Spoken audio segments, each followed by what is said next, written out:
Please সবাই একটু শান্ত হও, এতটা অমানবিক হইও না সবাই। আমরা তো সবাই আমাদের ভাইকে চিনি, তাই না? ও ওর মানবিকতার খাতিরে এই মেয়েটাকে নিয়ে এসেছে। ওর চোখ মুখ দেখো, স্পষ্ট দেখে বোঝা যাচ্ছে ওর উপর ফিজিক্যাল টর্চার হয়েছে। দেখ দাদা, চোখ মুখের কি হাল হয়েছে মেয়েটার। তোমরা দেখো, আমি বুঝতে পারছি যে ও আমাদের পেখম নয়, বাট একটা কথা বলো তো, এ যদি সত্যি আমাদের পেখম হতো তাহলে তাহলে কি তোমরা এই কথাগুলো বলতে পারতে না তো? এতটা ইনহিউম্যান হলো না। আমি সবাইকে কথাটা বলছি, প্লিজ। শ্রী, দেখ, তুই যে কথাগুলো বলছিস সেগুলো যে ভুল আমি একবারও বলছি না, আই কমপ্লিটলি আন্ডারস্ট্যান্ড, কিন্তু অন্যদের কনসার্নটাও তো ভুল না। দেখ, আজকালকার যুগে এরকম জানা নেই শোনা নেই হঠাৎ করে কাউকে বাড়িতে নিয়ে আসা, সেটা তো ইটস নট সেফ না। আবিদ, তোর এই ডিসিশনকে সম্মান দিয়েই বলছি। দেখ, আমাদের বাড়িতে তো অনেক বয়সের মানুষ রয়েছেন, বাচ্চারা রয়েছেন, বয়স্করা রয়েছেন, নানান জিনিসপত্র ছড়িয়ে ছিটিয়ে রয়েছে, তাই না? একেবারে অচেনা একজনকে বাড়িতে নিয়ে আসা কিন্তু বুদ্ধিমানের কাজ নয়। আবিদ, এত কথার কি আছে? হ্যাঁ, এই মেয়েটা তো পেখম নয়। আবির, তুই ওকে হোমে রেখে আয়, যা। তোমাদের কেন মনে হচ্ছে ও পেখম নয়? কে বলেছে ও পেখম নয়?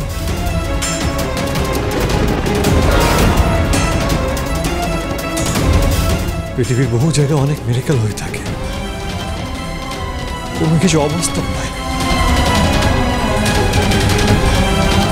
তাছাড়া কেন জানি না আমার সন্দেহ হচ্ছে, আমার মনে হচ্ছে যে ডেড বডিকে আমার পেখম ভেবেছিলাম সেটা পেখমের নয়। তুই কি বলছিস সেটা তুই জানিস আবিদ? হ্যাঁ, আমি জানি আমি কি বলছি, আমি জানি, তবুও বলছি। হয়তো এই মুহূর্তে যে আমাদের সামনে দাঁড়িয়ে আছে সেই আমাদের পেখম।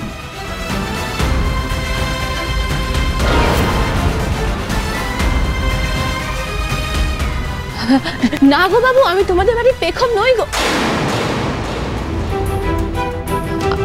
আমি ঝুমুর, আমার ঝাড়গ্রামই বাড়ি। আমি ওখানেই বড় হয়েছি, ওখানেই জন্মেছি। তোমরা আমার বাবাকে খুঁজে পেলে আমার বাবা তোমাদের সব বলে দেবে। তুমি চিন্তা করো না, তোমার বাবাকে ঠিক খুঁজে বের করা হবে।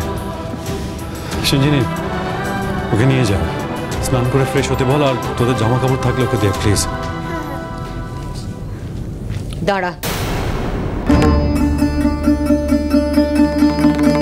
আবির, তুই বাড়ির সবার কথা অমান্য করবি? প্লিজ, এইসব কথা পরে হবে।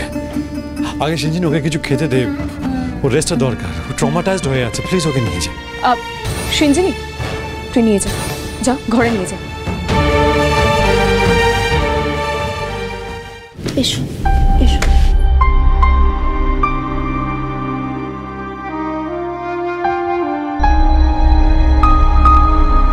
বুধুয়া সোম থেকে রবি প্রতিদিন সন্ধ্যে 7:30টায় স্টার জলসায় ও ডিজনি প্লাস হটস্টারে।